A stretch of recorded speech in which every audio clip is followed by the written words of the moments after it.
Welcome to Ministry in Motion, where we explore best practices for your ministry in the 21st century. I'm Derek Morris, and whether you're a full-time pastor or a lay leader in your local congregation, God wants you to be a powerful Christian leader. Our topic today is a vitally important one: training church leaders. And I'm happy to welcome our guests, Pastor Jonas Arrais. Glad you're with us today. It's my pleasure to be here. And here. Pastor Jimmy Cardoso. Thank you for inviting me to be part of this program. And you've been both involved as local pastors and trainers, and now, Jonas, you're involved in training leaders around the world. So you bring a tremendous amount of experience with you. So could we start with one question, and that is, why is it important to train church leaders? People are always important in pastoral ministry. I cannot think that ministry is accomplished only by the local pastor. We need to get help from our church members. So when we train them, we are helping ourselves to accomplish our church work. Now, is that true, Jimmy? You're pastoring one congregation right now. Right. Is it still true even with one congregation, or is it just when you have 5 or 6 that you have to train church leaders? Of course it is. Every congregation needs to develop their members in discipleship program. So when I develop dedicated time to training, you help God's work growing. It's part of the spiritual life, demand time for training, for knowledge, for relationship. So training is basically part of the Christianity. Jesus dedicated a lot of time in training to help people to grow. It's interesting that you're suggesting that actually the training of church leaders also helps them to grow spiritually. Right. Jonas, before you became a trainer of pastors and elders around the world, you've pastored fairly large congregations. How do you go about identifying a person who would become a good church leader? Well, we need to start working with them according to their spiritual gifts. When we identify that they have some kind of leadership gift, we start working with them. So in order to help them to be part of the ministerial team. So pastor and local church leaders, they must learn how to work as a team. So we will be blessing the church congregation when we work more as a team. And does that's regardless of age? You might identify a young person to help lead out in a ministry, or an older person. For sure. Men and women. That's correct. We don't look only for age, but for experience and skills, abilities that those people have in order to include them in our ministry in the local congregation. Jimmy, in your local pastoral work right now, can you think of people that perhaps weren't involved in ministry that you've recognized and been able to encourage them to become leaders? I see God has a call for everyone. One of the basic things the pastor must to help them is to understand the God's calling. Second point is, when I pray for development of our congregation, listen to the members and give some tools and ideas how he can develop and implement spiritual gifts. So the training process is to help them to understand their calling, and also how he can use this call and prepare themselves to serve much better in the church and the community. Yes, Jonas. We have a lot of church members who are willing to work for the church, but they are afraid many times because maybe they do not know what spiritual gifts they have, or maybe because they are not well trained. As pastors, for example, we have theological formation, we have some kind of continuing education program, we have a lot of books to read, to be well prepared for ministry, but local members, many times they are not having the opportunity to receive any kind of training and resource in order to improve their abilities to work for the church. Mm-hmm. So our mission as pastors is to help them to enjoy ministry in the local church according to their spiritual gifts. Now, you've spoken several times about spiritual gifts and about identifying your spiritual gifts.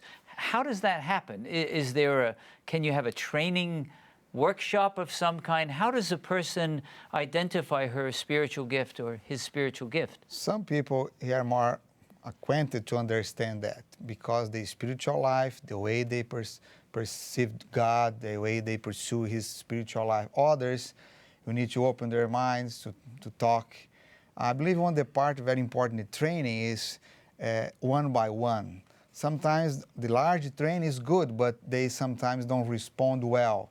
For example, the small churches, one-on-one or small groups respond much better training process to help them understand the spiritual gifts and how apply the Bible teaching and the others information to help you grow in your ministry.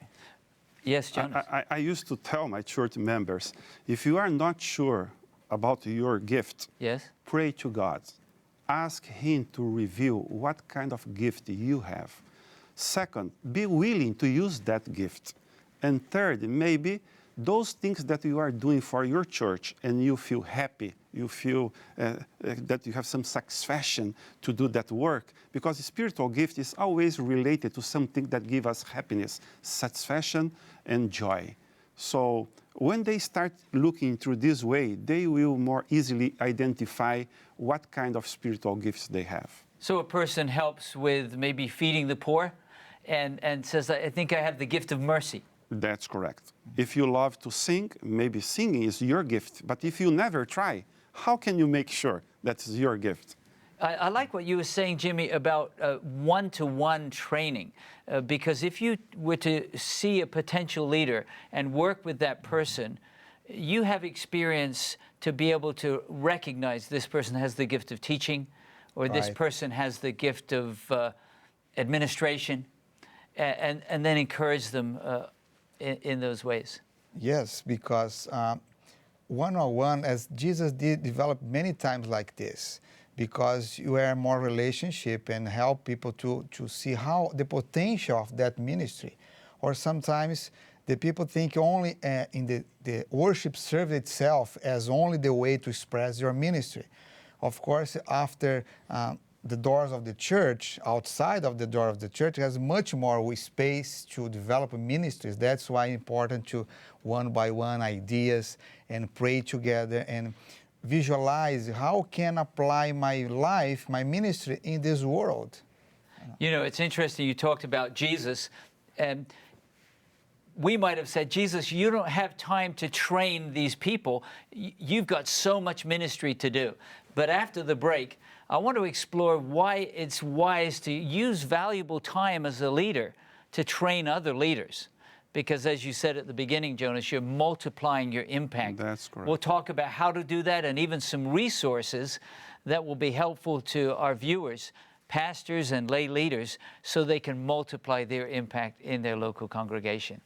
So we hope you'll stay tuned for more Ministry in Motion. And by the way, you can always watch this program again on our website at ministryinmotion.tv. We'll be right back with more Ministry in Motion after the break.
Welcome back to Ministry in Motion. Our topic today, training church leaders.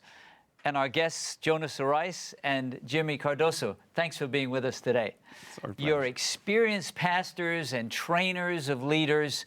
And before the break, we talked about the importance of training, recognizing spiritual gifts. But Jonas, let's talk about the dangers if we don't train leaders. What could happen to a pastor or a church leader if he or she is not training more leaders? More leaders. It's a big problem for the local congregation, because when we don't have training, we are going to have a few people working for the church.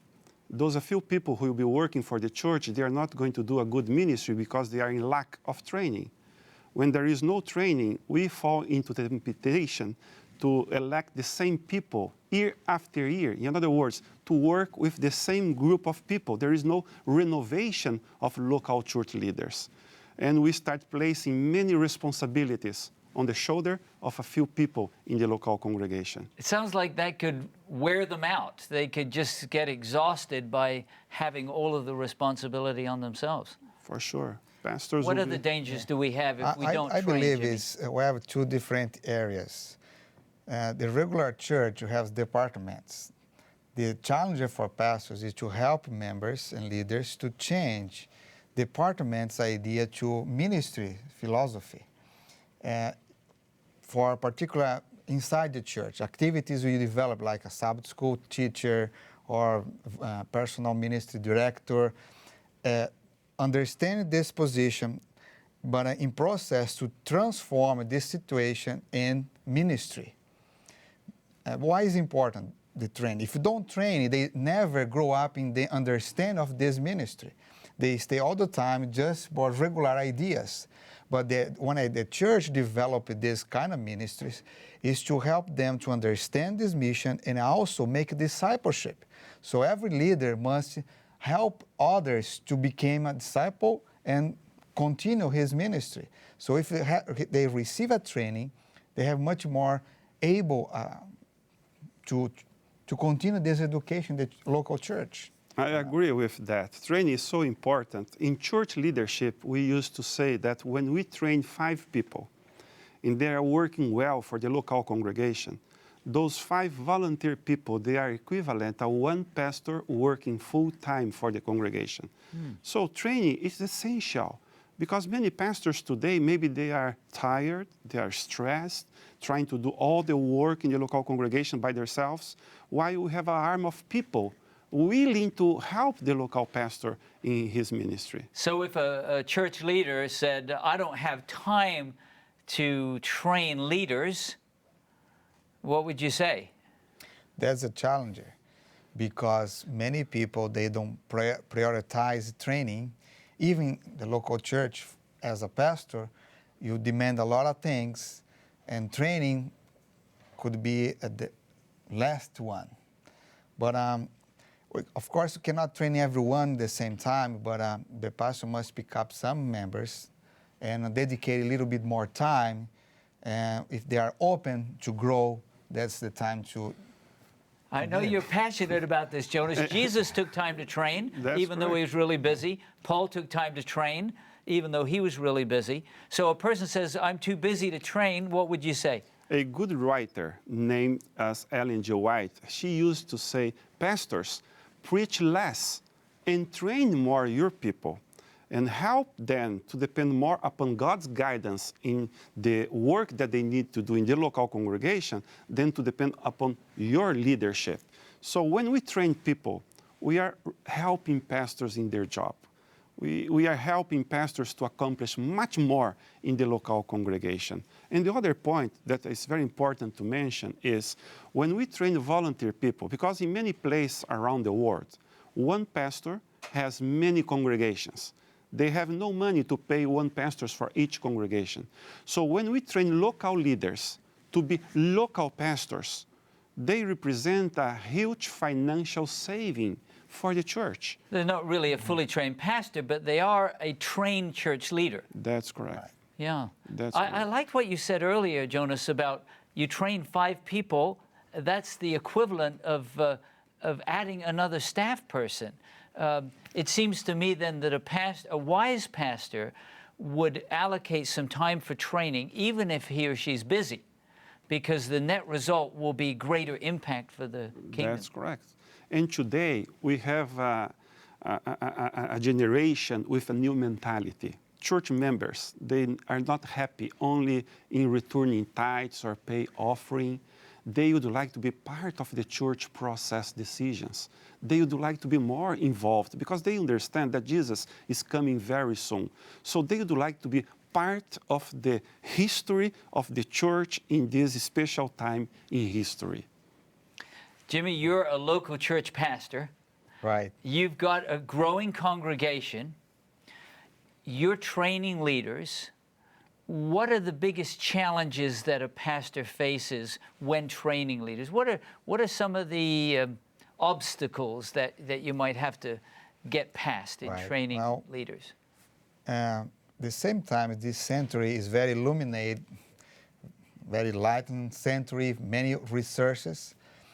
Motivation to help members to get a motivation to dedicate time to training is a challenge for us. They're very busy with their work and with family. Well, a lot of things, entertainment, even Christian entertainment, sometimes block us to dedicate more time to ministry. So it's not necessarily a bad activity, but they're so preoccupied. So how have you found it works to motivate them to get involved?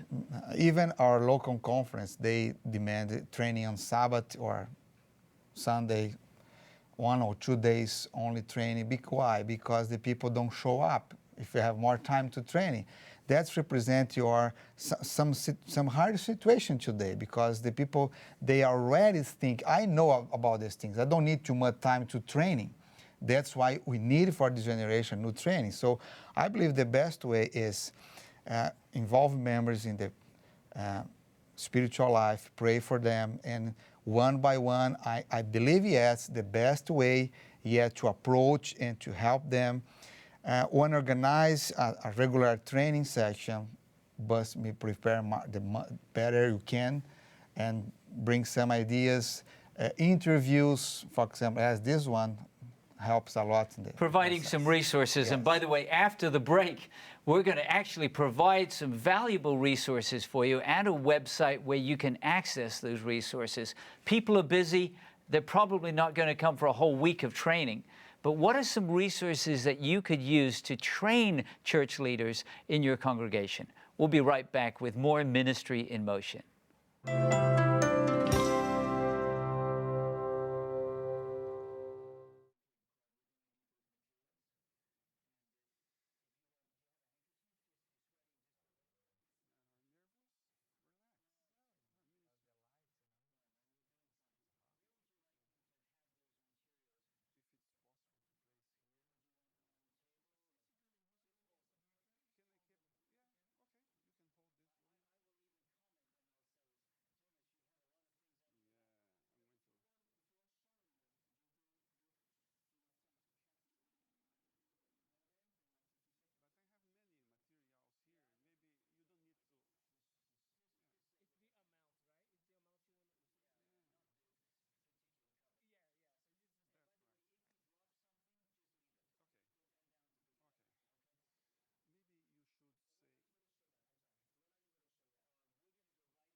Welcome back to Ministry in Motion. Our topic today, training church leaders. And our guests, Pastor Jonas Arrais, Pastor Jimmy Cardoso. Thanks for being with us today. It's been inspirational to me, and I'm ready for this third section where we're actually going to talk about resources. If our pastors or lay leaders watching our program today say, I need to multiply impact by training leaders. Jonas, you see the church as not just a place of worship, but actually a training center. Talk to me about that. For sure. The church is not a place for worship service Alone. or even a house of prayer, as the Bible mentioned. But I see the church as a training center. Every week when the church members, they come to worship God, to pray, it's a great opportunity to help them to train, to share their faith, or even how to work better for God and for His church. Now that reinforces a point we made earlier, and that is we're not just talking about one or two high-level leaders. We're talking about training every church member? That's correct. In some area of ministry. In my opinion, the pastor is the main trainer. But pastors and local elders, they can enjoy time together in training other leaders in the local congregation. So they are team players. That's my dream. If I can train you elders better, and they can help us to train others' ministry. So that's a network I believe could work very well in the church. That's true. It sounds like that's an interesting thought, Jimmy. You're talking about training people who then become trainers. Right. So you're multiplying your impact. That's Jimmy, you've got a book. It looks like it's in Portuguese, so I can't read it. That's it. But you pastor a Portuguese congregation, a Brazilian congregation in the Washington, D.C. area. Is this some kind of training resource that you use with church leaders? Yes. The Capital Brazilian Temple, we developed some spiritual life program. There's like you call spiritual journey for 10 days of spiritual renew with God. The idea is to help people to prepare themselves to serve better in the Lord. For example, Jesus spent 40 days in the desert to prepare himself.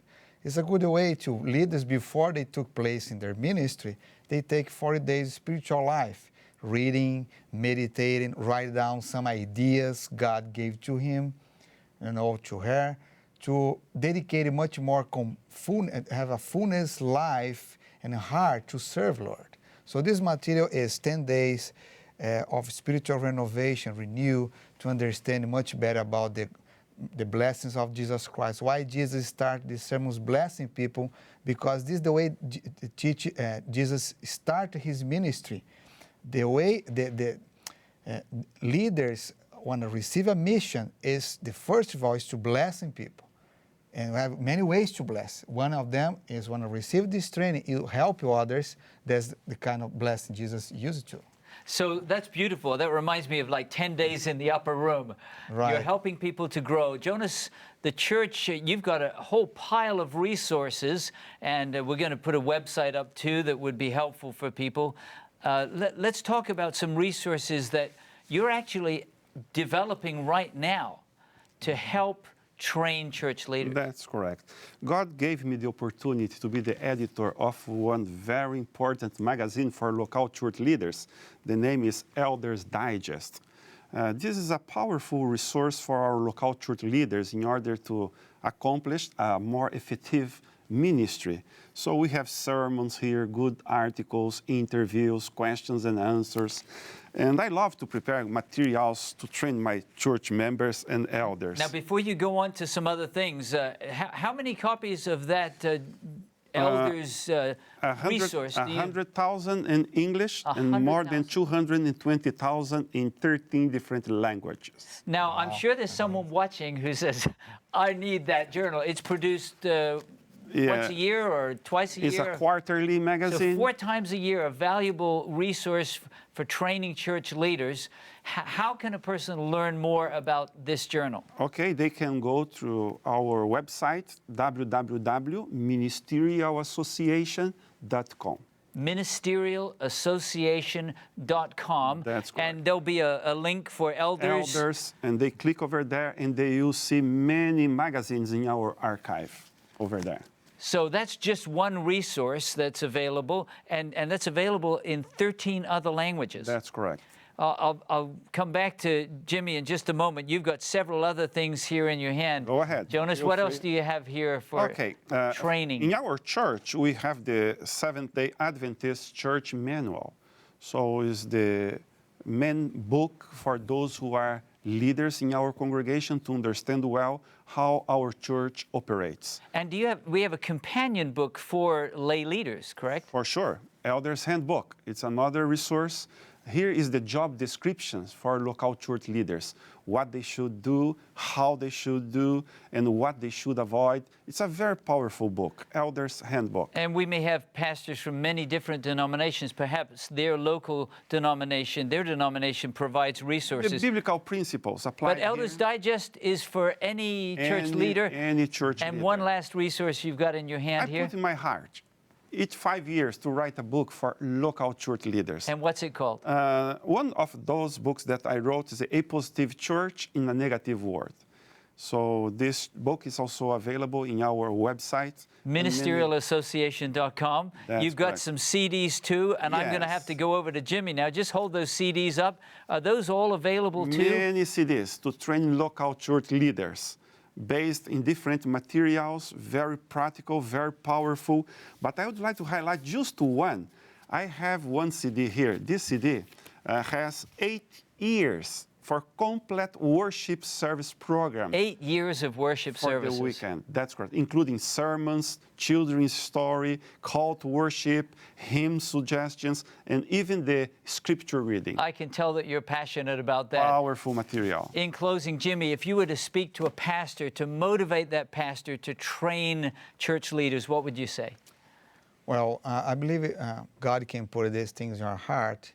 And these things you need to dedicate every week, 1 or 2 days a week. Or in every visitation, if I invite an elder comes or other leader comes with me, that's time to training too. You're always thinking about training whatever you're doing. Right. Jonas? Well, I used to say, pastors, love your people, train them, kiss them, hug them, give your best on their behalf. Appreciate what they are doing for the local church. Yes, when so we do valuing this, them. They will be much more motivated to offer their time, their gifts to the church. You know, that's powerful counsel, and I want to thank Jonas and Jimmy for being with us today. Experienced pastors, I want to thank you for being with us too. And we've looked at a lot of resources for training church leaders today. Go to our website at ministryinmotion.tv. We'll have a link to that website, ministryinmotion.tv. So much to learn and so much God wants to do in you and through you to bless those around you. Thanks for joining us for Ministry in Motion.